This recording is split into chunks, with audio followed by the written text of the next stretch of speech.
And we are live. Welcome everyone to another episode of Hawaii's #1 podcast, the Kasanova podcast. I'm your host, Mekel Kasanova, and I have a very, very special guest. Oh, I'm getting feedback. Anyway, I have with me a very special guest, and she's an advocate for disabled gamers, and her name is TokiMekiEmily. Toki, introduce yourself. Go ahead and tell people. Hi guys, my name is Emily and I'm advocating for disabled gamers or for anyone that wants to join the FGC, but for whatever reason they're held back by their physical limitation, mental limitation, or whatever it may be. I'm here for you. I'm fighting for you. So you guys need to let me know um what you want in the scene, what you want to be changed, because I know that disabled gamers kind of fall a little short. I did this for my friend Broly Legs. I don't know if anyone knows him, but if you do, this was strongly inspired by him and all that he's accomplished. And yeah, he's been sponsored, but I don't think he's gotten the right um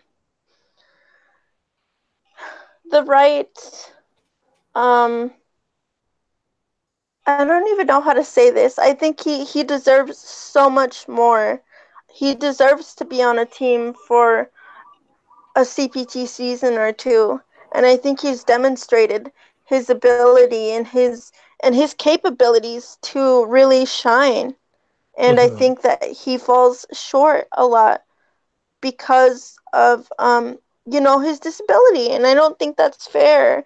And so this is why I'm doing this. This is why I'm bringing awareness to these people, because I feel like they're very talented. They have a lot of potential that can be built on. They just need the right resources or just a platform to shout them out and to give them that attention. And that's what I'm trying to do. Oh, and why do you think that there are these challenges within not only the FGC but within gaming in general? Like, is there anything in place to like accommodate disabled um gamers, or is this just like what is your input on that? I think that there are things to help disabled gamers game more adequately. Like, for example, Microsoft came out with their new adaptive controller. Hmm. That's a step in the right direction.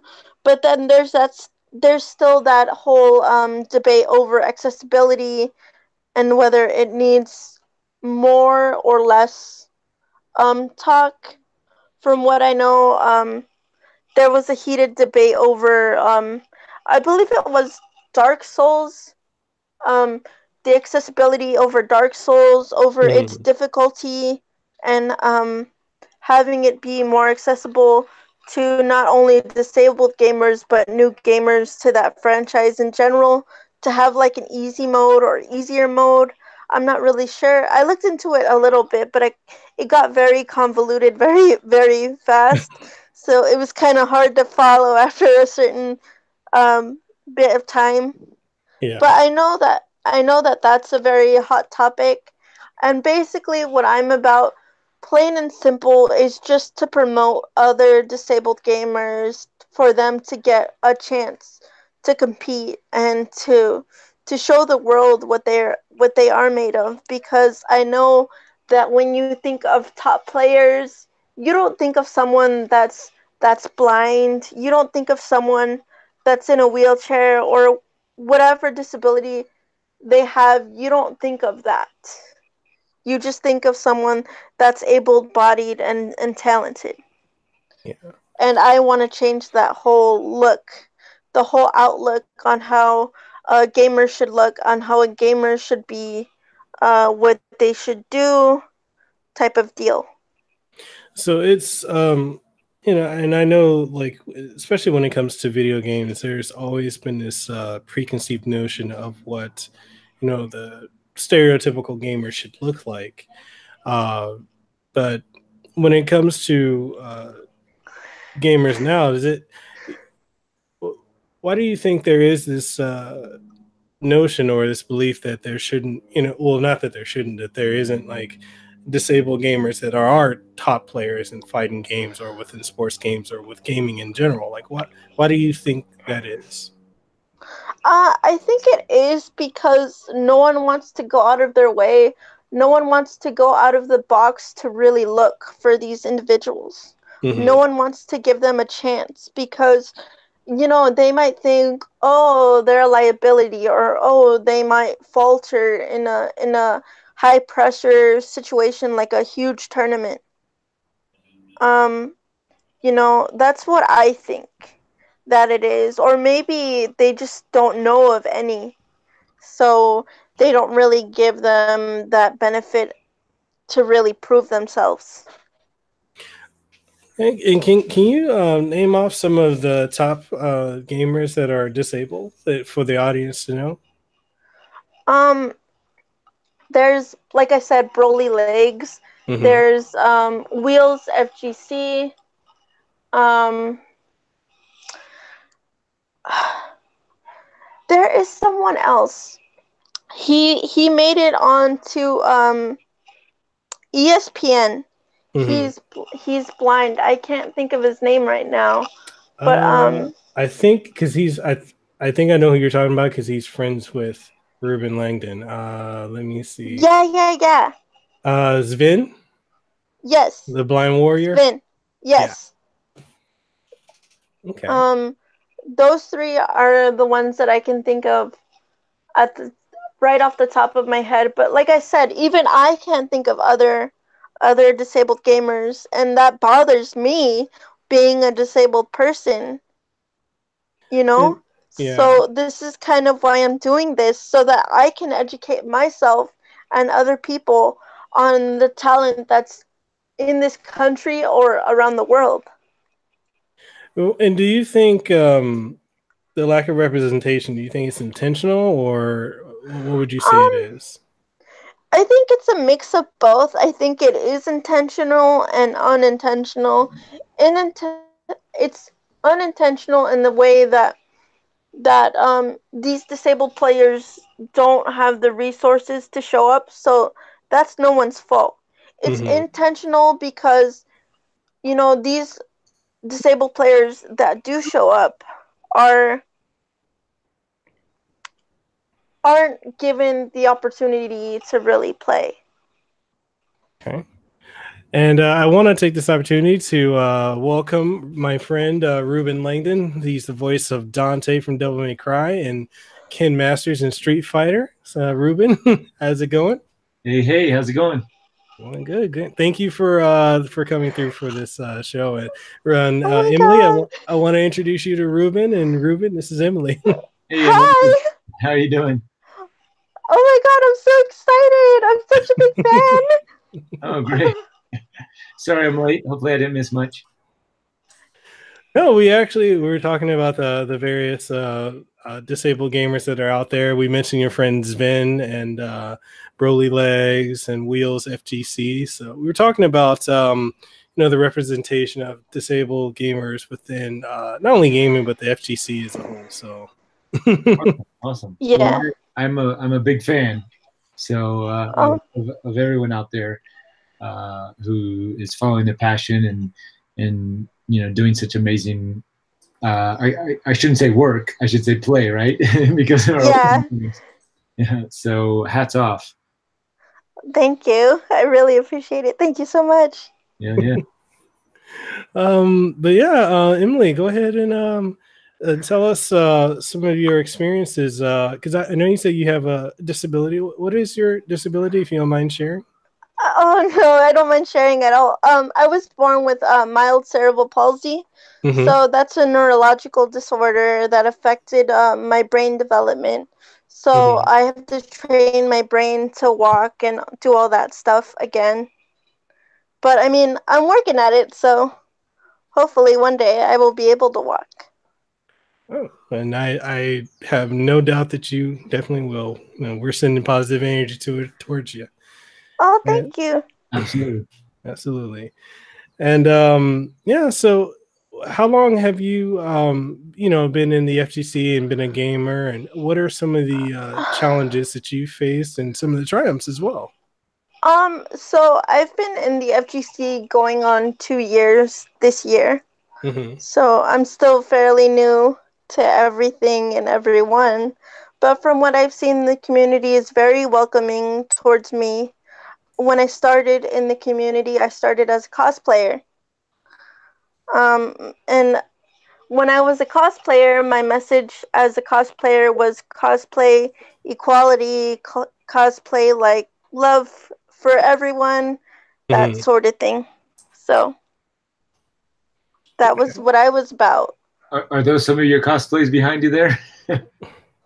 Yeah, if you could see my closet, there's a lot of stuff behind me. Nice. So yeah. So who do you cosplay? If I When I went into the FGC, I cosplayed as Cammy. I did some King of Fighters characters. No Devil May Cry characters yet, but maybe I will. Well, I'm a big fan of Street Fighter, so you got a Cammy there. So that's... Oh, you know what? I should do Ken Masters next. Absolutely. Get your approval. Yes, yes. You already have Yes. my approval. Please. Cool. Cool. So I'll do Ken next. Excellent. Awesome. And what if when it comes to cosplaying, like how has that scene been like in comparison to like the FGC? As a cosplayer in the FGC, I mean, you have your good and bad eggs, but for the most part, towards me, everyone's been super welcoming, super loving, all that kind of good stuff. So I got no complaints there. Awesome.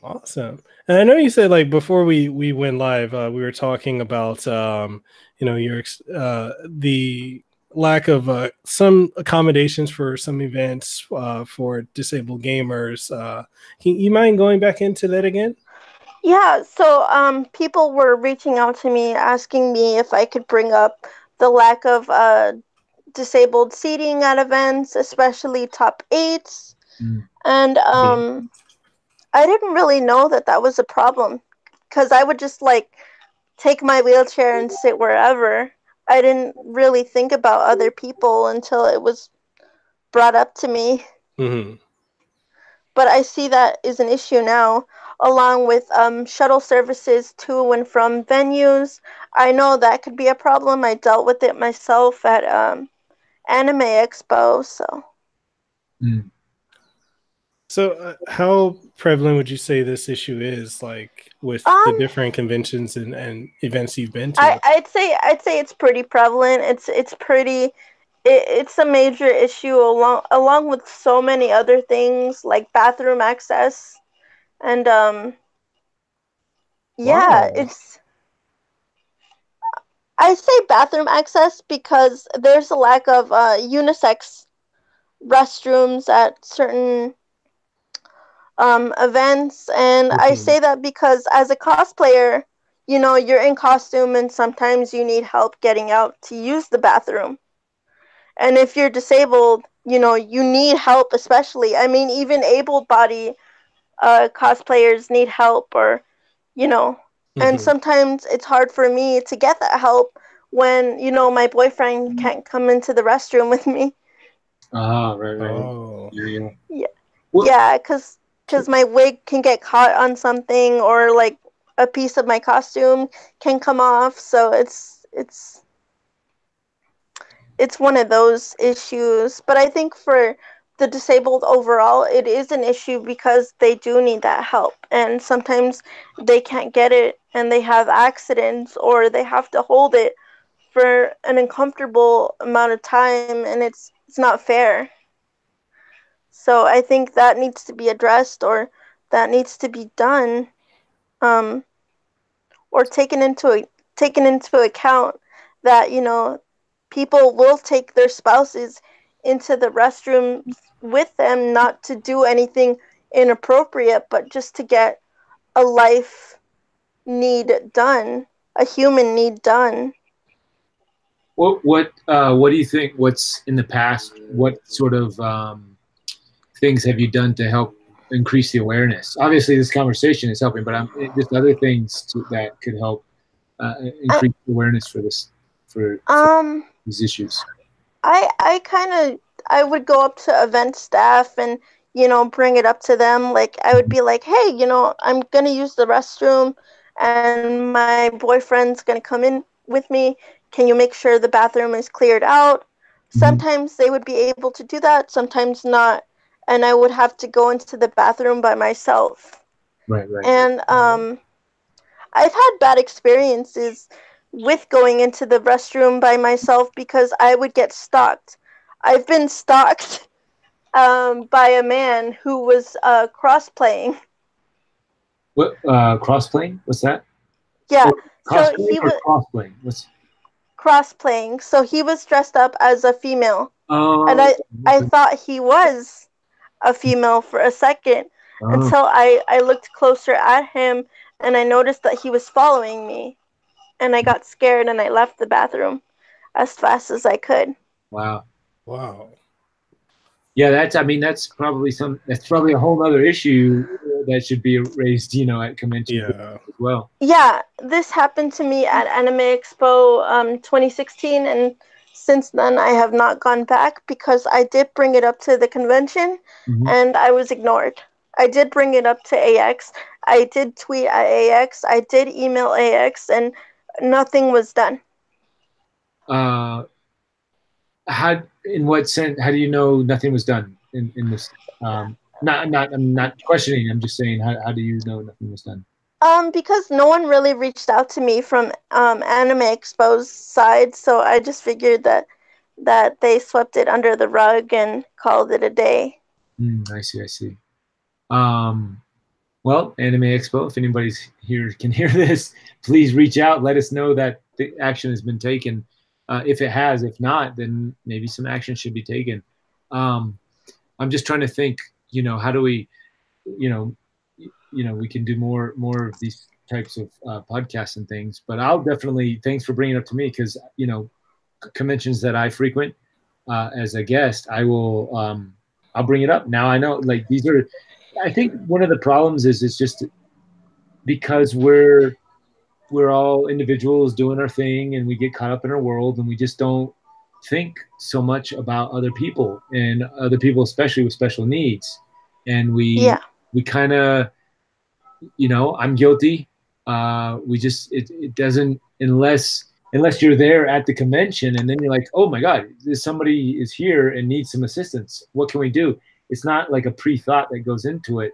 Unless you're an event organizer, which I don't do. So I can imagine there are probably event organizers who are more on the subject and working on it. But then I'm sure there's probably new people putting on new events and other people who just, are not aware, and maybe other people just think it's too much trouble, or I don't know. Yeah. I don't know. But it sounds like it's definitely, I can imagine it. I mean, just the small little talk that you've done now, I'm imagining, wow, yes, how difficult it must be. Oh yeah. And I've even been harassed by another woman in the bathroom who accused me of going into the bathroom to have sex with my boyfriend. Oh, jeez. And that wasn't the case at all. I was in a full bodysuit. I was cosplaying Diva from Overwatch. Yeah, those people, unfortunately, we just have to ignore, because I think, you're going to get those people. The other, people that are, if it's very obviously they're following your creepers that are, just not, just giving off bad vibes. Those are the people we have to be a watchful eye on. Those people that they're going to say those things, and unfortunately I think we just have to ignore those people. But I think the key thing, it sounds like, is bringing the awareness to the staff before the convention starts, so they have game plans sort of ahead of time to know how to navigate the convention, and for people not just in wheelchairs, but my buddy Sven, I wonder, I'd love to have this conversation with him. He's blind, he can't see, so I wonder how he navigates conventions. I wonder, he's probably got a whole other set of special needs and requests that he could put out there. Do you know other people in the community, special needs people who might have different types of issues? I've reached out to my friend Broly Legs and, asked him for his input, and he did give me a little bit, but not anything too much. Well, share with us what he had to say. Yeah. He just said that that basically, events are becoming more accommodating, but not at the pace that they need to be or should be. Sure. Especially with shuttle service being a number one on my list of things that need to change. When it comes to shuttle services, a lot of those shuttles don't have like a ramp for a wheelchair or lowered step for a blind person or just anyone that has a hard time moving around. And that's something that he pretty much addressed and said, we make do, we kind of just deal with it and move on. And I don't probably larger conventions though, right? That have the bigger venues. Yeah, for sure. I think smaller ones that are like in hotels and stuff, usually they just kind of leave it up to the hotel facilities. And usually, if I'm not mistaken, hotels plan all that out and they have stuff going on there. But you're right as far as having just having the con people aware of it, so they can have an extra staff or at least have the staff be aware of it, because I'm sure a lot of staff most of the staff at cons that I've been to are volunteers. So they they're not in the profession of handling anybody, any people at all, let alone special needs people. So they're not.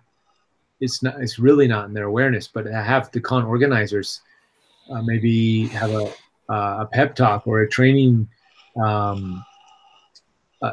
session, so they can be just aware of some of the issues that might come up. Because I believe that a lot of cons, they are getting better. I won't trash every con and say that they're not accessible. They are getting better, but I think that they need to have a special training with their volunteers to advise them of certain situations that do come up with disabled people. Absolutely. There's a couple questions in the chat. One from Philip Kochia. He wants to know, what could be improved for transportation to conventions for special needs people, in your opinion? Like I said, just having a ramp or a lowered step for someone that has a hard time stepping up and down a higher vehicle.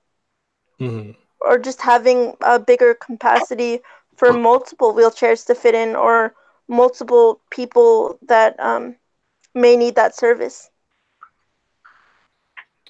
Okay. And Lehua Superfina, she asks, shuttles or transportation, accommodations for the bathrooms. What else would you say is on your list that could be, if we can get awareness to conventions to try and accommodate? What else would you list? I would say it's something super basic, and I know it can't be controlled, but crowd control is a really big one, at least for me. I mean, when I try to walk through or roll through certain halls, I can't because it's super condensed, super full, and it's just hard to get around. And I think they need to do a better job of crowd control.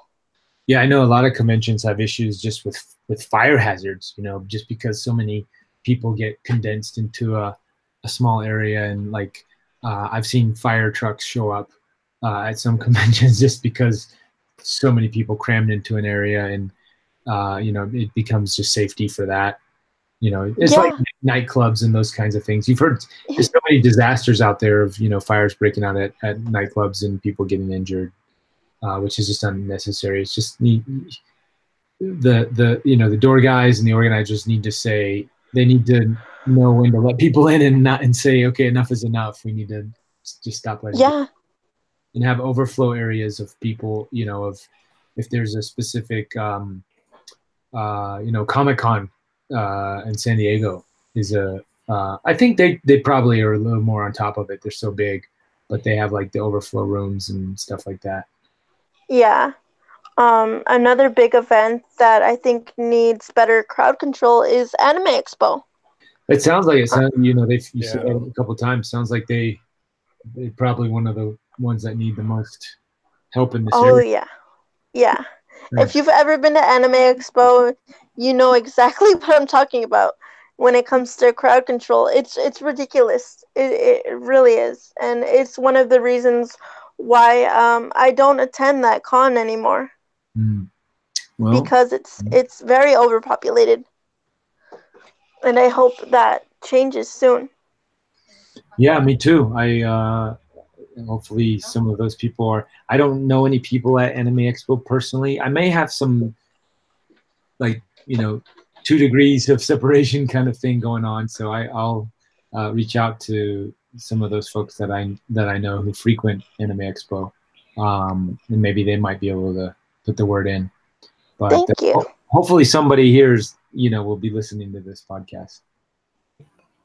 Indeed. And Emily, what are some of the other things? I know you have a very motivational message you were speaking about on Twitter and Instagram. You mind sharing that your message for representation in the gaming world and the FGC world? So my message is basically just to include everyone, whether they are physically disabled, mentally disabled. It doesn't matter. If you want to game, if you want to compete in a tournament, you can do so. Don't be afraid. I know some people are afraid because they won't be accepted or because they don't have the funds or the opportunity to travel, or it might be financially a burden for them. But what I'm trying to do is just simple and sweet, trying to help these players get out there, compete, and for the ones that are talented or have potential, I want them to shine and compete at a higher level if I can help them.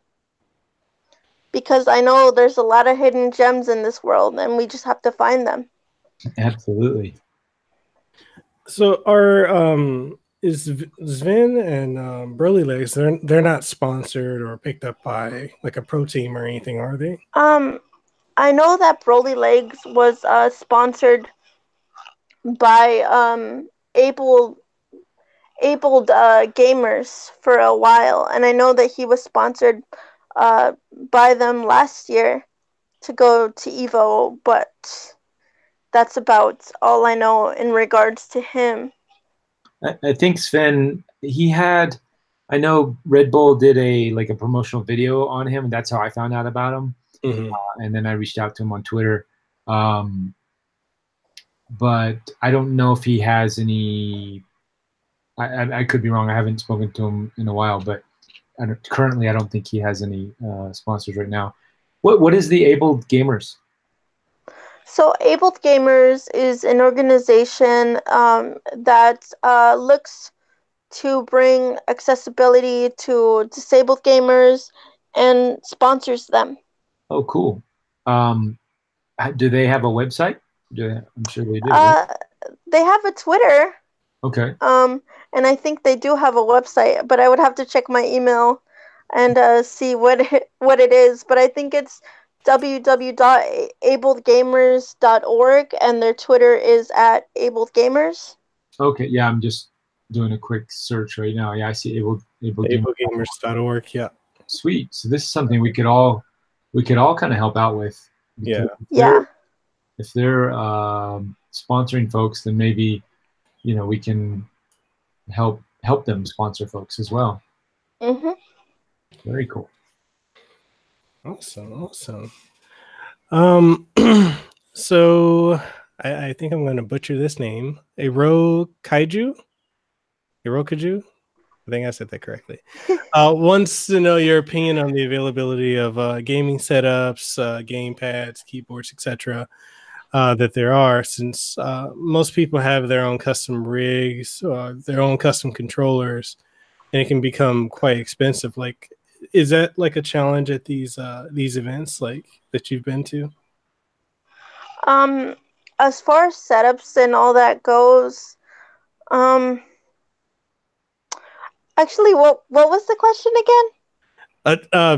Sorry, I was paraphrasing it, but basically the person said, "Wonder what's her opinion on the availability of gaming setups, so game pads, keyboards, etc. that there are." Yeah, okay. Oh, so like at tournaments and stuff, or just in general? They didn't specify. Let's go with both, in your opinion. Okay, so in tournaments, the only major tournaments I've been to are Southern California Regionals and Evo.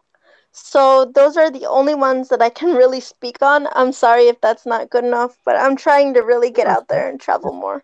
That's fine. But for Evo, I do know that they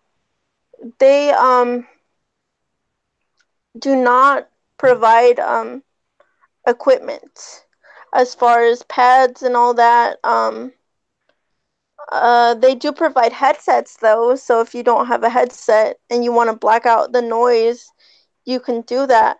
SCR, same thing. They don't really provide you with anything, so it's bring your own type of thing. I know that when they do Red Bull events like Red Bull Battlegrounds, they at those events they allow you to rent out pads and fight sticks and headsets.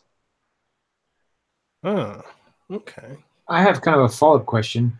I just posted the other day, Tony Robbins helped put together, he got this guy, I forgot his name, who's been working on prosthetics and doing them for lower cost and different, and just getting everything more affordable for people. And I'm wondering, how has that technology and has there been innovations moving themselves into the gaming world with disabled gamers? I know that Microsoft recently released their adaptive controller. So I would say yes, it is going in a direction, in the right direction, but it's not really going fast enough. Okay, that could be another thing we could everybody could sort of voice out there and put some energy into. Yes, Indeed. definitely. All right, so I want to welcome the one and only Michael T. Coleman, the voice of Cody from Street Fighter. Coleman, how's it going? Oh my God! Hi. I came in and I'm freaking out right now. Oh no! Oh no! Reuben's cooler than I am. Hey, Michael, how are you doing? Hi. All right. How's it? Where are you? I'm in Big Bear, California, right now. Actually. Oh no way. Okay. Yeah. I thought you were in Japan for some reason. I had been in Japan for several months, and I just got back. So. All right. I don't think I have seen you since Street Fighter Cross Tekken over at Just Cause. Oh wow, yeah, that's been a minute. Wow. Hi. How does it feel? You got two of your favorite voice actors here. Oh my God! Like I'm like screaming on the inside. I'm a big Street Fighter fan. Yeah, I saw it. You sent me a link. I was like, oh, sweet Chun-Li. Yeah. I'm my like dying. Oh, she likes Sakura. Yeah. Yeah, I love Sakura. She's one of my favorites. Ken used to be one of my favorites. Used to be. Oh, no. He got nerfed really bad. He got nerfed really bad in Street Fighter 5. Well, he's been he's been around the block a bit. I guess it's time to go with some younger new blood. Yeah, I'll go with Cody then. Nice. I think Cody's top tier right now, or he should be mid tier. I don't know. Right. You I have should. to. All right. So Yeah. are there any other experiences that you've had that what are some positive takeaways from some of the events that you've been to, you know, with the FGC and with conventions for cosplaying, with the accommodations and whatnot, more things that you would like to see happen? What I would like to see happen is I would just like to see more disabled gamers and people in general just come out and enjoy these things. I know a lot of people are afraid to cosplay because they're insecure of their body or they just don't feel like they fit the look of whatever character, and I don't think that that should scare you or deter you from doing something that can make you potentially happy. I think you should just go for it. I mean, I did. I mean, I cosplayed Chun-Li, like the strongest woman in video games, and I didn't want to, but I pushed myself to do it because I knew that it would send a message to a lot of people, and it did. And I'm Awesome. happy that I did it. And taking on a different character, wouldn't that help? Just to like get out of yourself and just. Yeah, especially someone like Chun-Li that's like tough and like, you know, just ready to kick your ass. I think she's the perfect character. Nice. Yeah, that's well said and well done. And hats off for you for doing that and being an example for everyone. Thank you. You know, and you know, I want to ask you, like, what are some things that not only, you know, us here, you know, myself, Reuben, Michael, but also the people that are watching and people that will listen, and even conventions that may be listening or watching. What are some things that we could do to, you know, help support this cause and help bring more awareness? I think what conventions can do essentially is just be more accommodating to disabled cosplayers or gamers, and just understand that there is a need for more unisex restrooms, or just the understanding that their partner may need to enter the bathroom with them, and that nothing bad will happen other than, you know, business being taken care of. And just the crowd control issue would be another thing, I think. Because obviously conventions and tournaments, essentially we all have the same issues, whether it be, you know, food being too expensive, or you know, ticket prices being a little higher than we would like. Mm-hmm. You know, that's something that I can't change for anybody. That's just how it is.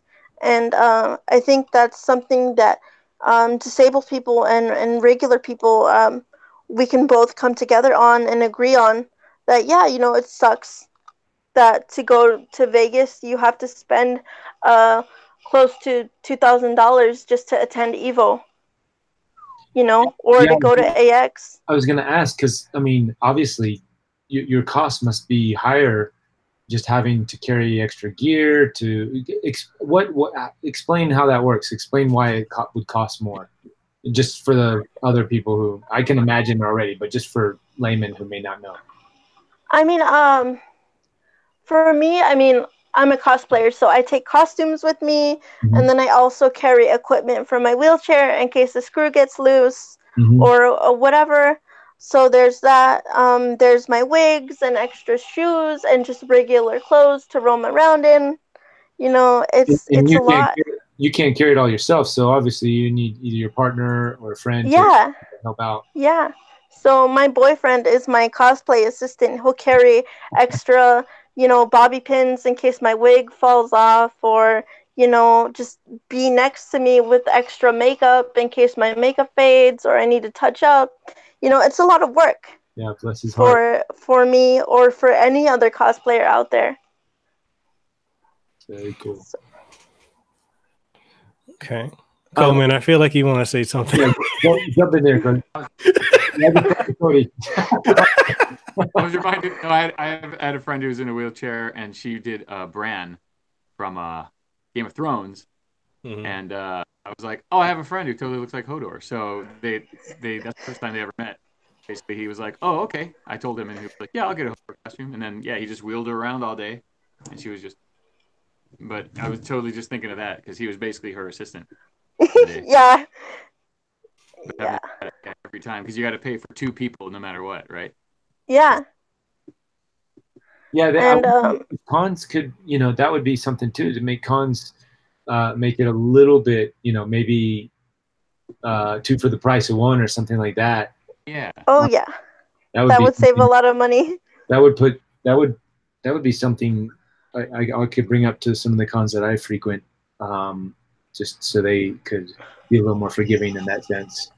Because that would be something they could do right away, as opposed to, it's not all the time can they make those arrangements for shuttles and things like right away. But that's something 2 for the price of 1. That's something you could do right now. Like there should be no question about that. Yeah. For example, I know that Anime Expo tickets are through the roof right now. They should be close to, or if not at, $150 for a 4-day ticket. Have you made like a manifesto or sent anything to the conventions to bring this to their? No, because I'm one person, and are they gonna listen to one woman complaining about ticket prices? That's possible. Yeah. Yeah. Well, I mean, we all have a voice in this day and age now. I mean, if I had you guys behind me, then I would do it. But we're here. Yeah, send us some. If Anime Expo, if you're listening, be more accommodating to me and my people, please. Well, that's a great idea, Michael, is to have some sort of manifesto, which maybe we could even put together after this, collectively after this podcast, because a lot of stuff's coming out here, and with links and requests, and we can share it on our social medias. So that would that in itself, not only this talk, because not everybody's going to listen to the full podcast, but just like a bullet point list of some of the things. And I'm looking at the Ablegamers website. These guys are awesome. They're a 501(c), which means any donations that you give to them, you get it as a tax write-off. It looks like they're I don't know how long they've been in. Have you worked with these guys at all, Henry? No, but I have reached out to them. I know that they are at PAX this weekend, PAX East, I believe. Oh, cool. So they're busy right now, but I was told that once the event wrapped up, they would be getting back to me. So hopefully I hear back from them soon. Yeah, they seem to have a good structure going here. Yeah. Yes. And they do. Be somebody that we could add to the manifesto for sure, as some folks that if people are wanting to help out in some way or another, and that not everybody. I know a lot of people who want to help out, but don't have the direct access to go to a con to help out somebody or anything like that. That they can help these guys out, who will then do that. So that might be a good way to do it. And we know a lot of people who do panels. They work for conventions. They are big in the cosplay community, and they could also spread that just to make people aware. Yeah. So if you just make a list of like, these are things that would be really helpful, or things you may not realize go into us having to attend, etc. You know what I mean? Yeah. Because it's definitely hard being disabled and being a cosplayer at the same time. Sometimes it gets tiring because you have to carry so much stuff with you. Even with an assistant, it's like you feel bad having to rely on your assistant 24 hours a day, 7 days a week, just to get you through a con. Yeah, I can imagine. Is there? I wonder. I'm sure there's volunteers for the Ablegamers, but maybe that's another thing we could add to the manifesto, is having special needs volunteers because a lot of people volunteer to help cons anyways, just for a free pass or for an extra, for their friends to have a free pass or something. So a certain number of hours of running security or running crowd control, or maybe we could add a section that may not be there for a lot of these cons, is helping special needs, and having people who need an extra person to carry the bags or something like that. So that could be like a thing that they could put at the front page of their con, where they say, hey, by the way, we have volunteers who will help you. Are you in a wheelchair, or do you have special needs? We have volunteers who will come and help with your just an assistant badge, like you would get an automatic free guest badge that you could just have anybody, as long as they're helping you, can wear it. Yeah. So I would be down to have someone carry my bags. I would even buy them food all weekend, just for them to help me with my stuff. That should be something. Just be like, hey, you want to go to AX or WonderCon, or want a free badge? Just help me out. Yeah, just hang out with me, carry my stuff, and I'll buy you food. Free food, so I think that would work. That works for most people. You tell them there's food involved, they come running. That's me, so.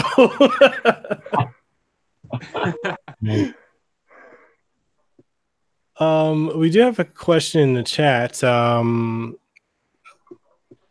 I believe we went over this earlier, but I know Lehu was asking, who else have you reached out to so far aside from Anime Expo? That's about it. I haven't really reached out to any other cons because I don't really attend cons anymore.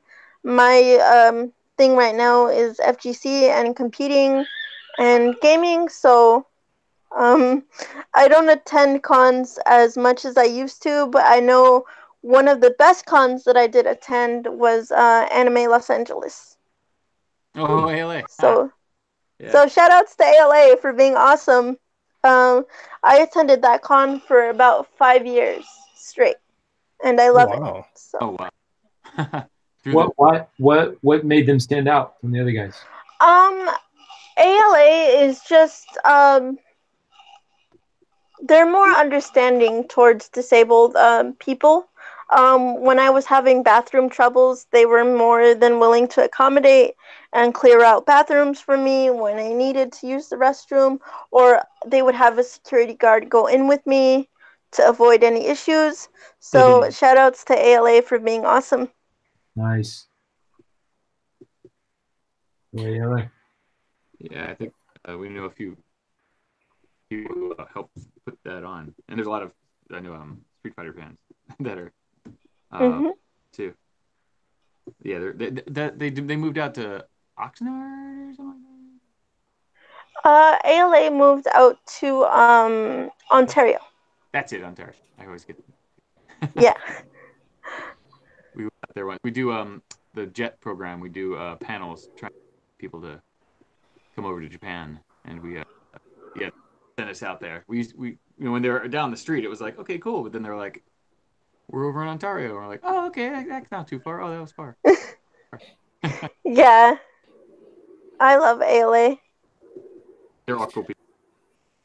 Yeah. So we definitely need to get a manifesto together of different things that could definitely assist. And Emily, don't ever feel like one person can't make a difference, because your desire to have to voice this and bring awareness to it brought all of us here together. Yeah. So look at that girl in Europe bringing all the huge climate change protests. Yeah, exactly. One person can definitely make a difference, for sure. Well, I hope that my voice and me being on this podcast does carry on a conversation, because this is something I'm willing to dedicate the rest of my life to see it through. And I would like someone to get involved with me to kind of take over whenever I'm done or whenever I stop competing. because I don't know how long I will be competing or will be cosplaying. But I have a lot of life left, so. Well, do you have any how do I say people who you look up to in the who might be in a similar situation? Any inspiration that you drive from?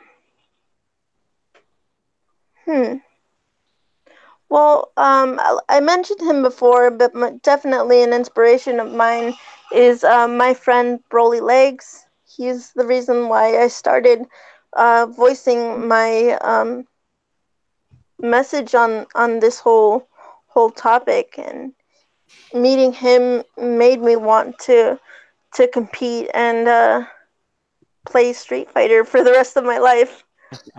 Nice. Mekel, how did you hear about Emily, if I may ask? I was when she originally put out her post where she was looking to have a platform for her message. A lot of people reached out, people from Hori, people from Vitrix, from Razor, and many other friends that we mutually have in common actually tagged me in the post and recommended to her my podcast. So I was like, yeah, let's bring some awareness to that. How can I help? Nice. So. Very cool. Yeah, and you know what? Hori follows me on Twitter, and I had not reached out to them at all. That was probably dumb of me, and I should probably do that. Well, I am probably late in the game here, but Emily, what's your Twitter handle? My Twitter handle is at TokiMekiEmily. Can you spell that, please? Yeah.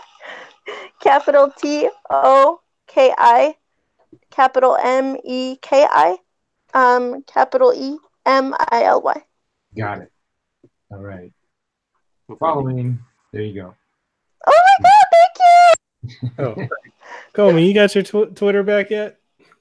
Oh my God! Yeah, no. I do have the Tales of the Extraordinary Twitter logging me into. So. I'm gonna cry. Like, this is such a dream. We're stalking you. It's okay. You guys are cool. Nice. Okay. You have my permission to stalk me. Thanks. Right. Don't worry, I won't be dressed up in women's clothes and falling in the bathroom. Okay, cool. Cool. Sounds like Callus. Just dress up as Dante and we got a deal. All right. Wearing the same shirt. Wait, is this just taken today? Hey, hold on. All right. And you say you compete. What are some of the tournaments that you compete at? I competed. I made my debut at Evo 2017. I played in Tekken, and I got washed. But you know what? It was fun. Awesome. It was really fun. I play Tekken right now. Took a break from Street Fighter. No. My boyfriend plays Tekken and Street Fighter 5 right now. He plays Street Fighter more than I do.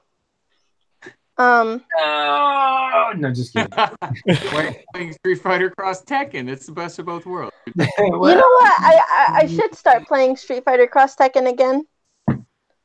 Yeah. Whatever happened to Tekken Cross Street Fighter? Oh, that's Tekken 7. That's what happened with that. Yeah, Tekken 7 happened. Blame Namco. That's why we got Akuma in Tekken, which storyline makes no sense. Yeah, I know. There's no Ken Master, so it's not valid. Yeah, it's not valid without Ken. Yes. I really, what's so funny is I think it's because of how badly Street Fighter Cross Tekken did, which is it's a phenomenal game. The gameplay is amazing. It's just the whole content locked behind the DLC paywall. When that came out, people just crapped all over that game. Just for that. But look at Street Fighter 5 right now. Yeah. I mean, it's the same thing years later. Yeah. But I love Street Fighter 5. I feel like every Street Fighter that comes out, and I'm showing my age. You know, I'm older than Coleman and Reuben right now, but don't look shocked, Coleman. But you know, I remember when we had Street Fighter 2, and then when Champion Edition came out, people complained about that. Then Super Turbo, then well, actually, I'm skipping. So Champion, Hyper, Super Turbo, and people complained Alpha. You know, Street Fighter 3. I remember every iteration of Street Fighter, people complain about it. Oh, I want to go back to the last one. Like people now are like, oh, I hate Street Fighter 5. I want it to be like 4. I remember when 4 was out, they're like, oh, I hate this. I want it to be like Third Strike. Third Strike was out. I remember 99. Oh, I wish this was like Super Turbo. You can't please Street Fighter fans. I feel really young right now. You know what? You're absolutely right, Mekel. I hear the same things. And I just play the latest version that's out. I don't complain. Whatever's there. Right? Yeah. Yeah. I was in Japan when all that stuff was happening. I didn't have any idea there was drama. I was just what is this? Is this a Japanese thing? Why are there so many Street Fighters? What were you doing in Japan? I was on the JET program for a few years. Oh, really? Nice. Yeah. Wow. So what part of Japan? Sorry to steal the conversation.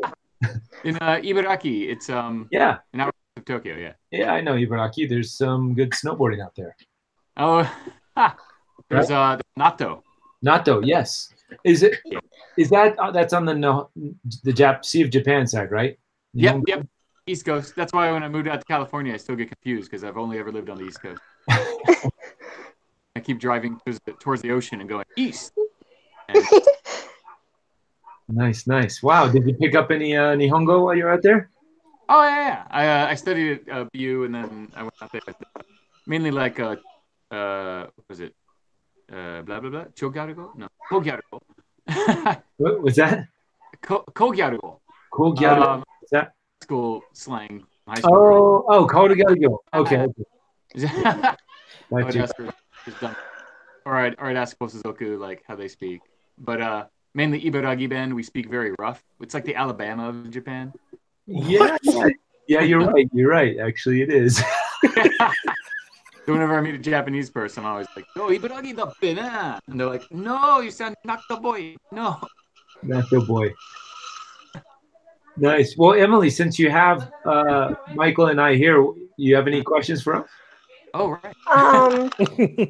Honestly, like I'm still shocked to be in the same call as you guys. So I'm fangirling really hard right now. My inner Street Fighter fans like screaming.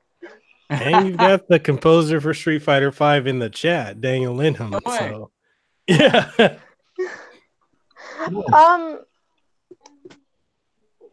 I don't know. I don't have any questions. I'm just shocked. I can't even talk ready. right now. You didn't warn me for this. You got it. I wasn't warned for this. I have a video. What? Don't you have a phone? What's going on? Me, I'm just I got a bad hair day. I don't want to. But you're Dante though. Dante doesn't have bad hair days. It is a bad hair day. That is. Yeah, well, there's some differences between Ruben Langdon and Dante. No, you guys are the same. There's no difference. No. I did the same thing, and he didn't put his picture on, and I'm like, what's going on? And then another guy, Ed Bosco, was on, and I was just like, really again? It's a bandwidth thing. I'm trying to save everybody's bandwidth. Oh, okay. You brought up Bosco, and you called it out. You're like, you're wearing a Chicago Bulls shirt, aren't you? He's like, yeah. He has one shirt. I think it's a voiceover thing. You just want to have the mystique. Yeah. Don't worry, Emily. Reuben walks around with the 7-foot claymore, so yes, he is Dante. Hell yeah, I told you. I remember watching. I know. He did the Ken. What was it? The fan video, the one you showed at Just Cause. Yeah, the Street Fighter Cross Tekken. The Devil Within one, yeah. Yeah. Yeah. Which has got like over 4 million views now. I mean, it's been out for a while, but it's done really well. People still go back and watch that too. They can. It's super good. Let's plug it here. Street Fighter Cross Tekken Devil Within, made by 1,000 Pounds Action Team. They rocked it. They did an amazing job. It was an honor to be a part of that, and it was so much fun to play Ken Masters as a live action guy, not just the voice. I remember seeing it and being like, "Oh yeah, oh no, here's Ken. Yeah, it makes sense." And Dan Southworth, who is Virgil in Devil May Cry, was Ryu, which is I saw that video. I loved him. I loved him as a Power Ranger before I loved him as Virgil. I loved him as a Power Ranger before I loved him as Virgil as well. Yeah.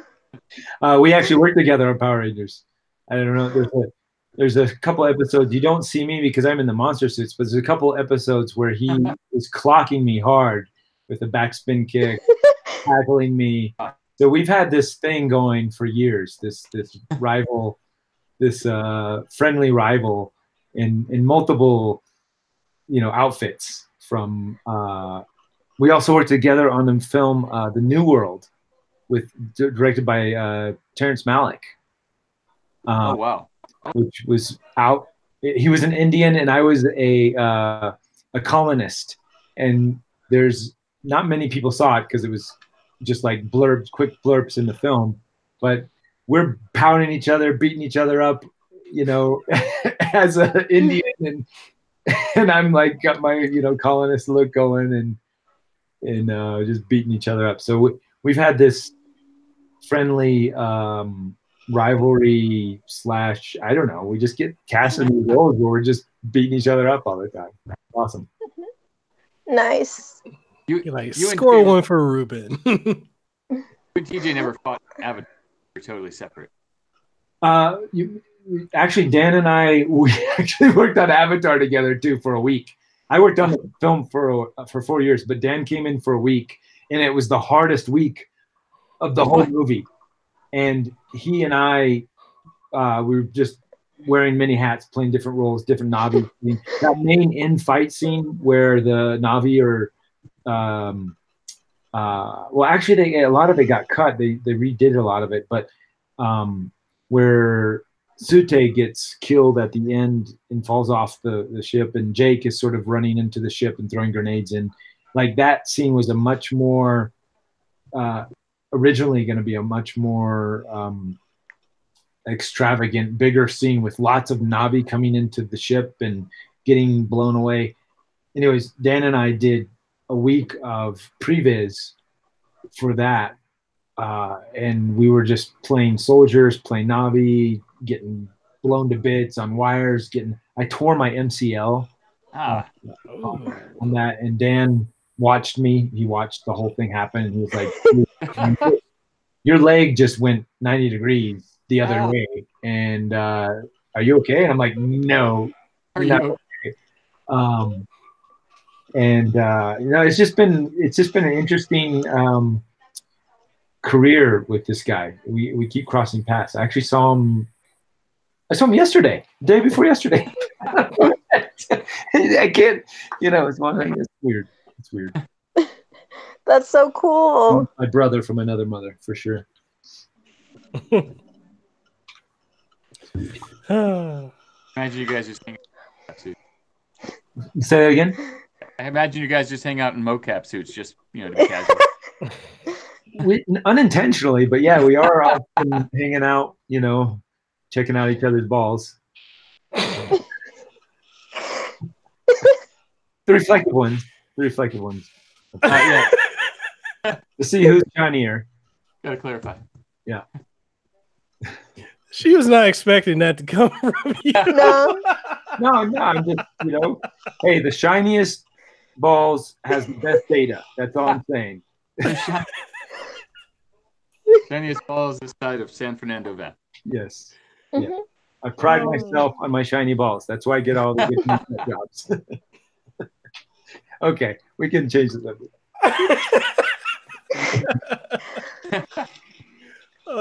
Emily, is there anything else you'd like to share with us or bring awareness to? Or any thoughts, reflections? You pull up after that, right?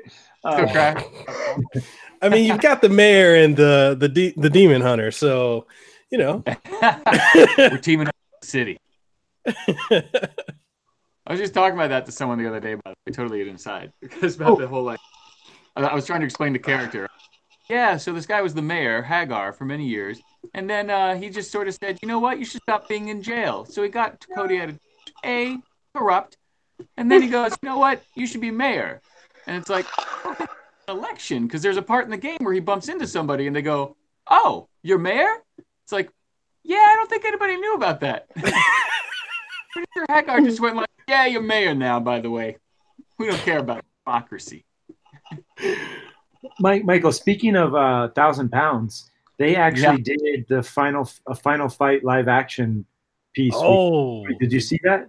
Wait, yes, the long one. The long one, yeah. I remember. Just pretty recent, like just a few months, like last year maybe.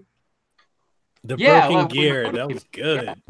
That was that was the same team that did the Street Fighter. Yes, it needed more. I remember him exploding at the end. Emily, had you seen that one? No, I haven't. There's actually a lot of stuff that I haven't seen that I need to see.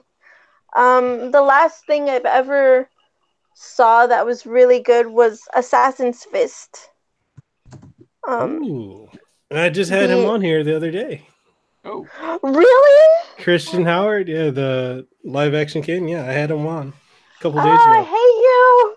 Oh, yeah, Christian from Ken from Assassin's Fist, right? Yeah. I hung out with Christian. He's a great guy. Yeah. I'm so jealous. I have not. I am jealous. I don't have his arms. He's got huge arms. Really? He's got the true Ken physique. I'd have to go focus on training for about a year. There's some like massive. He definitely gives Ken a good look. Absolutely. I am when I saw Assassin's Fist, I was like, oh man, that guy's, damn it, he fits it so well. And then I met him in person, and I thought, okay, this guy, I got to find something wrong with this guy so I can use him and be, so I can be the real Kin Masters. And he's such a nice guy, and he's so awesome.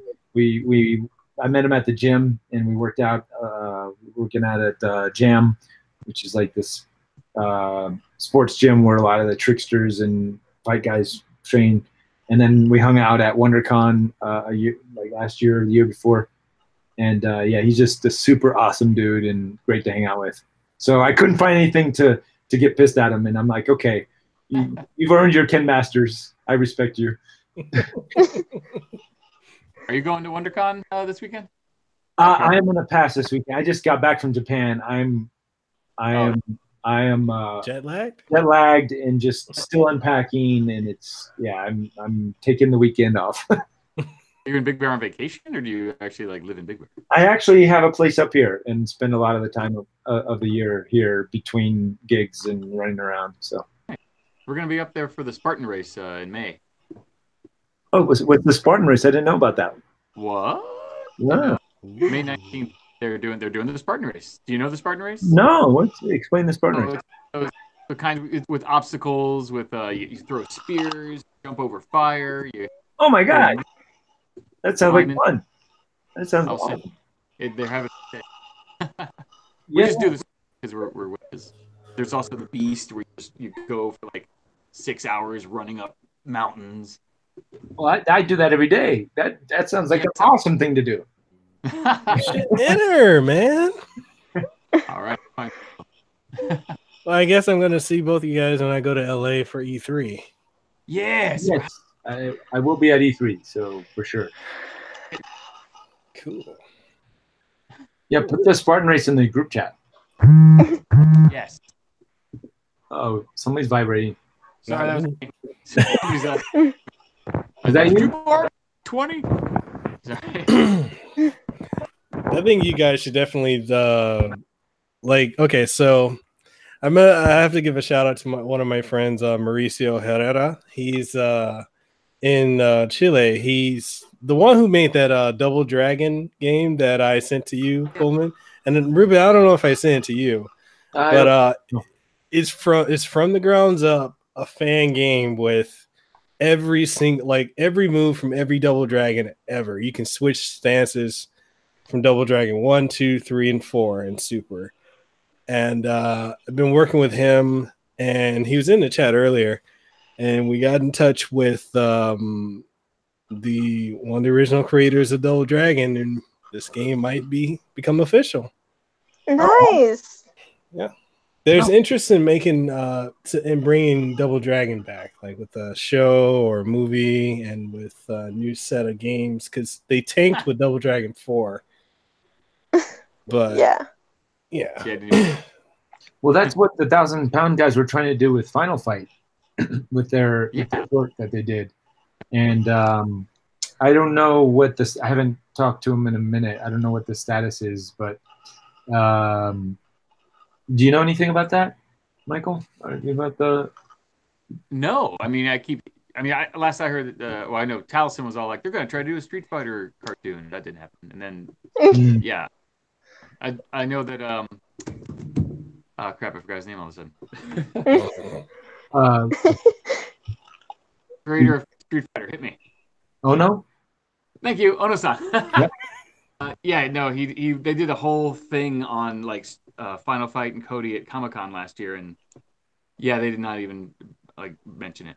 So I don't know. Oh wow. They're more obsessed with the whole Power Rangers. Power Rangers, Shattered Grid or whatever, that fighting game. Yeah, I'm so hyped for that. Oh, I did not know about this. Who's the developer on that one? Ooh, I don't know. We're all like, I don't know. Yeah. I don't know, but I know. All I know is that my team is going to be pink. So okay. I'm ready. Power Rangers fighting game sounds wonderful. And that's actually a pretty good idea. The fighting game, right? Yes. Legacy Wars? No, Legacy Wars was when they did the Street Fighter Power Rangers crossover. That's what I was. Yes. Yeah.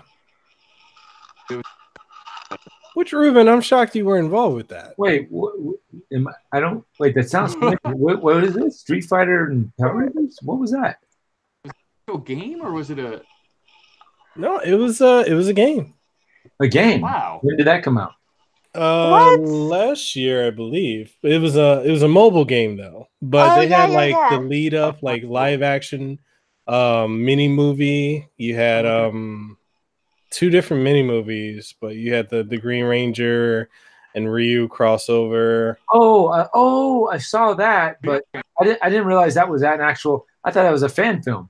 No, that was. Yeah.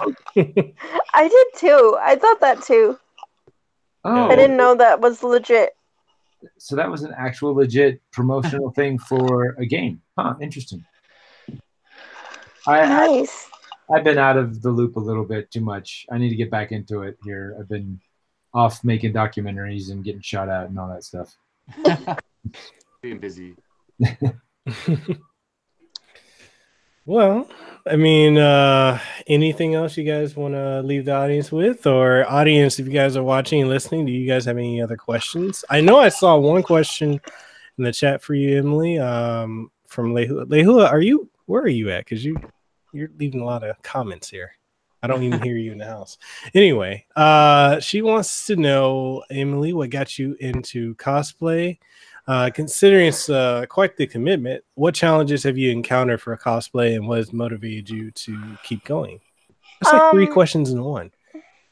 So, what got me into cosplay was a cosplayer by the name of Vampy bit me. Oh yeah, Bite me. I know that.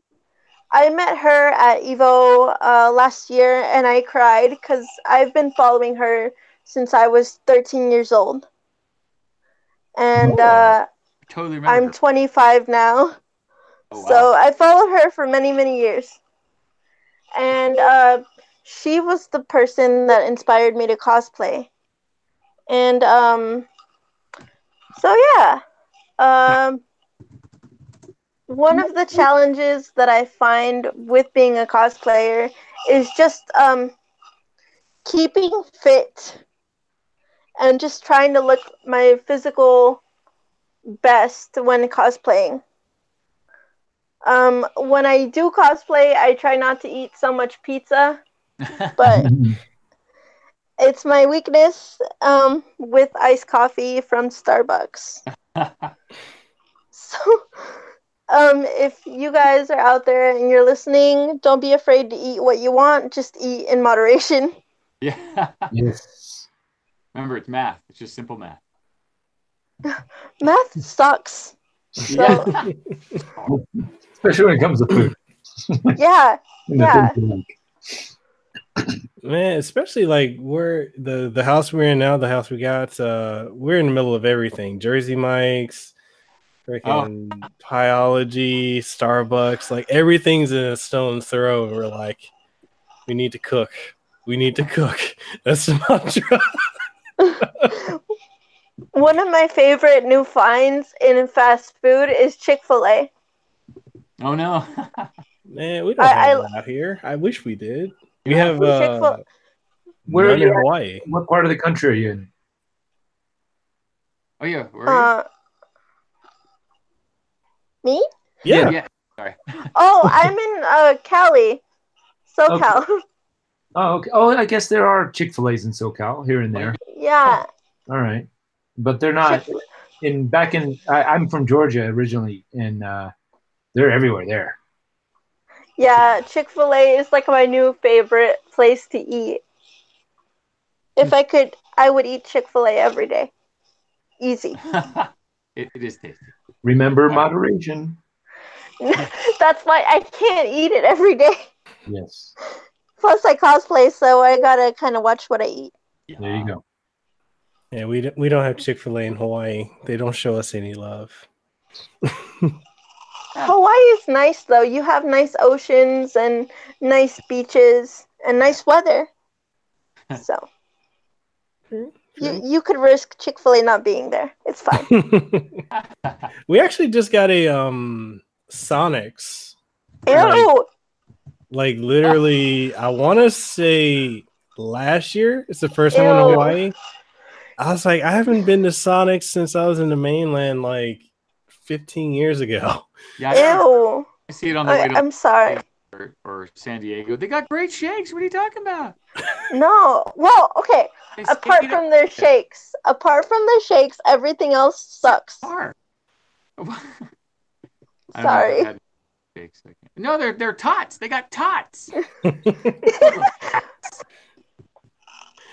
So we got a question from the composer of Street Fighter V, Daniel Linham. Actually, it's for you, Michael.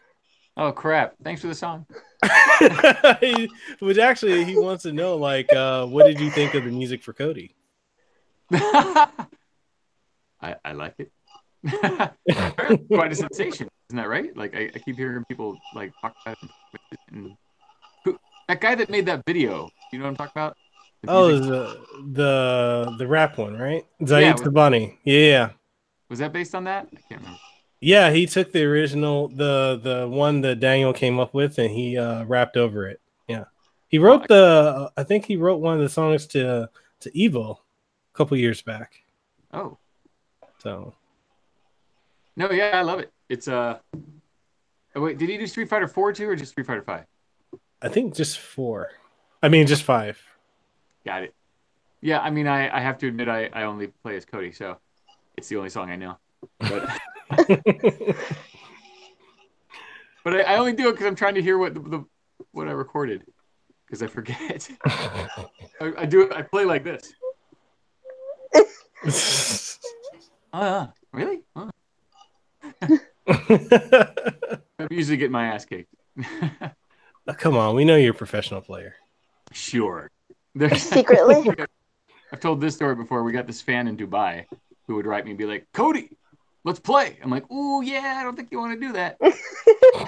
Oh, I really suck. My nickname in high school was Buttons. And so then he's like, hey, do you know Guy? And I'm like, yeah, I literally live down the street from him. Like I could skate to his house. And he's like, and so I call up Jason, or I texted him, and I was like, hey, there's this guy in Dubai. And he goes, I know. He writes me too. He's like, dude, we got to go to Comic-Con in Dubai. I'm like, okay. I guess we'll work on that. I went to a con in Kuwait last year. It was a blast. What? Oh. It was a lot of fun. I'd love to go to Dubai. Yeah, they got a good Comic-Con. Unfortunately, the only person we knew who went was Max Landis. And I made the mistake of being like, hey, and I told him that story. And he's like, hey, this is serious, okay? This is not messing around. I'm like, dude, it's a Comic-Con. Michael, since I got you here, I want to just you said you play your character a little bit. I've sort of had this. I've been putting it out there. Been trying to get it out. So I love playing. Street Fighter is my favorite game. Period. Sorry, Dante lovers and Devil May Cry. Yay! No, I can tell that to all my friends. Yes, and I'm an avid player. I love playing it. I play at cons. I play against people. I usually do pretty good, just to pat myself on the back here a little bit. But I've been trying to get the voice actors. I've been trying to convince any con. I was thinking Evo, but maybe somebody at Evo or another like an offshoot con that's happening the same time as Evo down the street, and have a con where all the Street Fighter voice actors get together and we play against each other and the fans. Oh my God, yes! For charity and, give away prizes and this kind of thing. Now, I'm not a con organizer, so that's not something I could do. But we could talk to Evo about that. We did it at Yes, do this at Evo! Do this at Evo! Oh. We had we got one fan. A couple other people, and I will pitch this on my Twitter right now. Well, I'll try to contact some people. But we were in Hawaii, and we got our asses kicked by children. And at one point, like, I think Taliesin got destroyed by this 5-year-old kid. And he's like, oh, yeah, my dad's like number 3 in Hawaii. And we're like, what? And then he points to his dad, and he's like, Nice. So it's mainly, well, you would probably do well. And Mercer, he's nuts. Mercer's good. We had a good. I remember Street Fighter Cross Tekken. I think we had a probably even-ish match. Ooh. Going back and forth. So I would love to do a rematch with Mercer.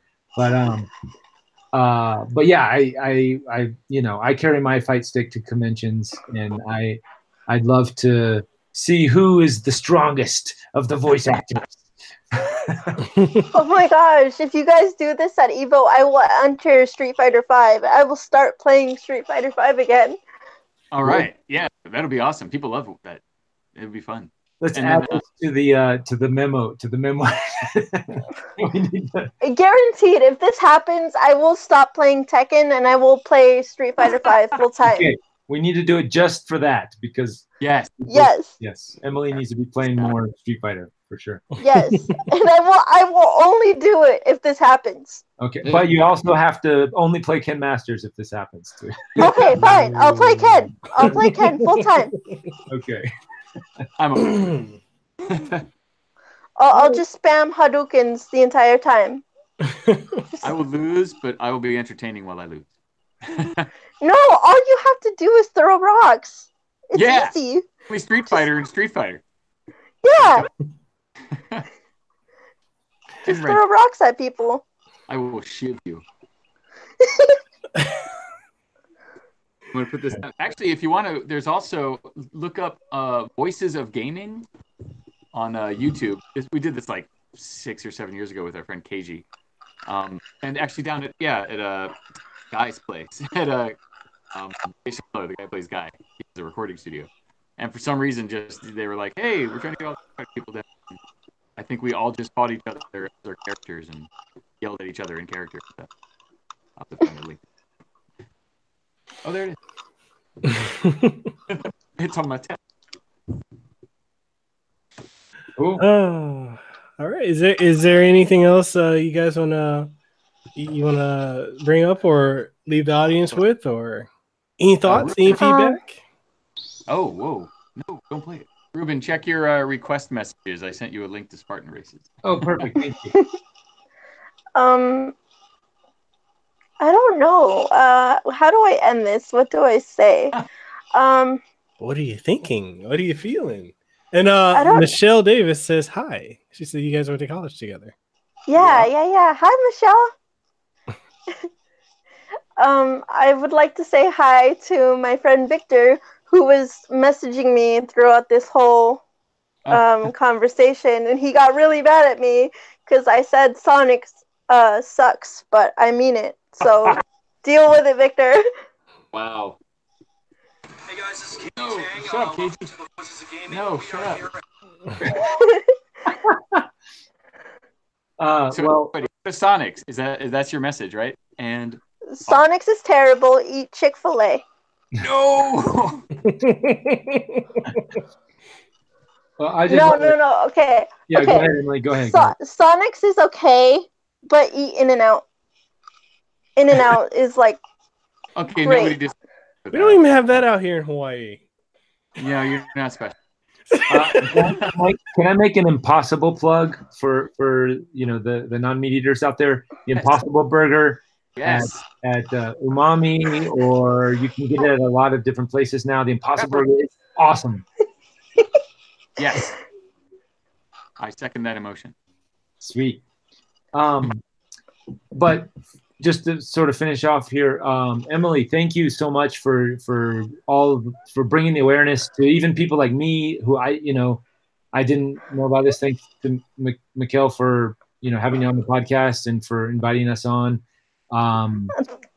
Let's put this manifesto together. I'm going to definitely all the cons that I go and visit from here on out, I'm going to inquire about their capacity and their what sort of protocols that they have in line for special needs disabled people and how they can make things better, because you've definitely educated me on it.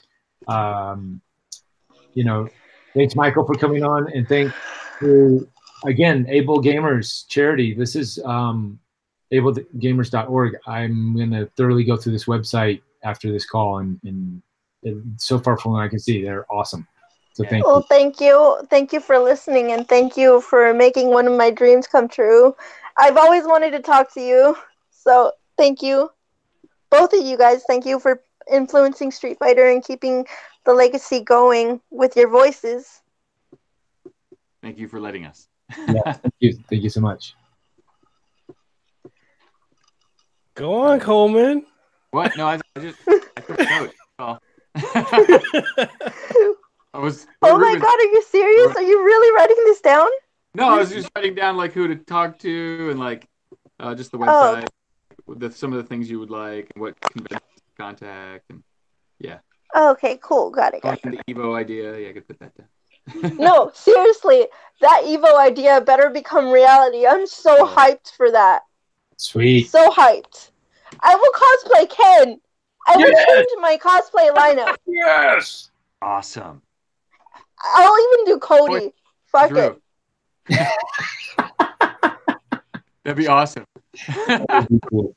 You can do Cody one day. You can do Ken another. It's okay. I will make this happen for Evo. If you guys can do this. Oh, I'm down. Evo just has to call me. I'm there. Okay. I will change my cosplay lineup for Evo.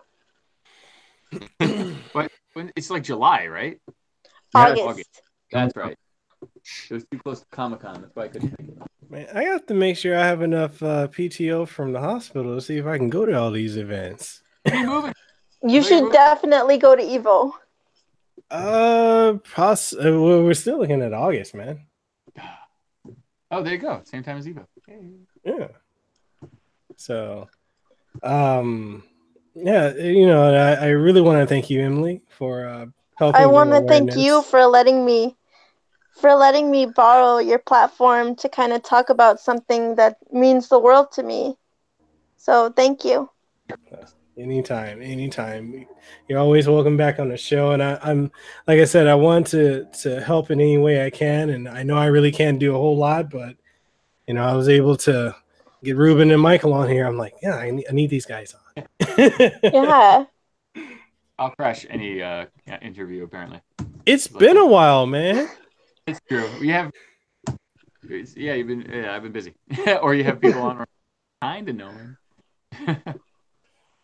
Yeah, I'll actually be at HawaiiCon this year. I'm actually, I guess I can announce it. I'm going to be part of the panel. I get to interview all the guests that'll be there. The voice actors, the actors, the gaming companies. They actually reached out to me to work with them. So I will definitely be raising awareness to the directors for any of our disabled people that come through, because this needs to be done to help people. Thank you.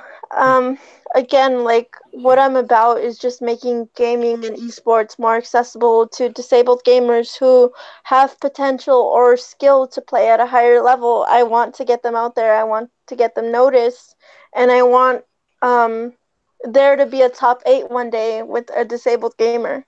Oh yeah. If I can make that happen, I want to make that happen so that other people can see that Street Fighter and other games can be played at competitive level, no matter if you're disabled.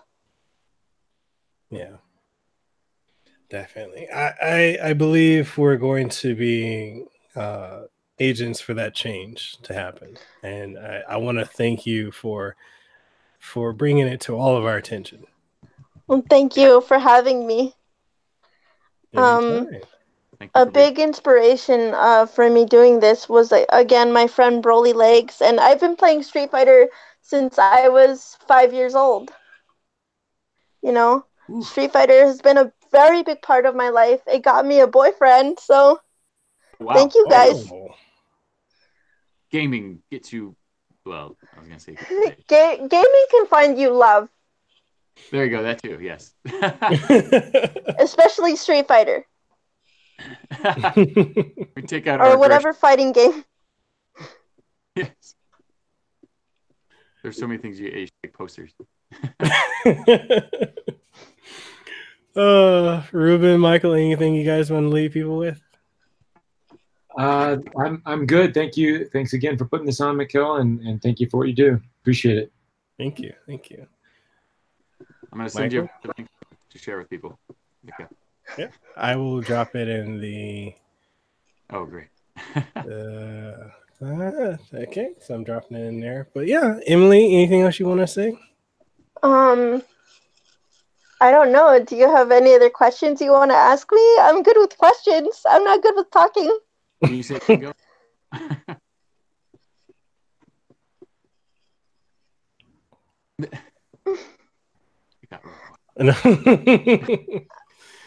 No, I don't have any other questions. I just want to thank you for bringing awareness to us, and the three of us, we're going to do everything we can to try and help out.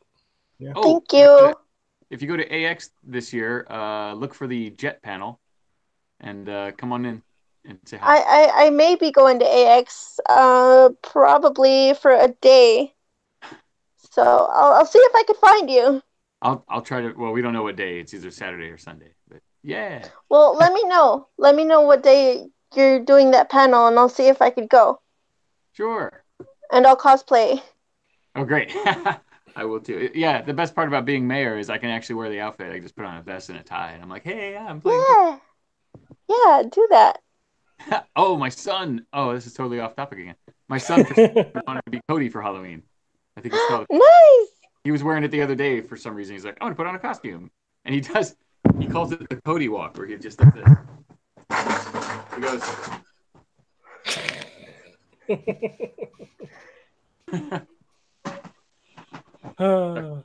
Sorry. No.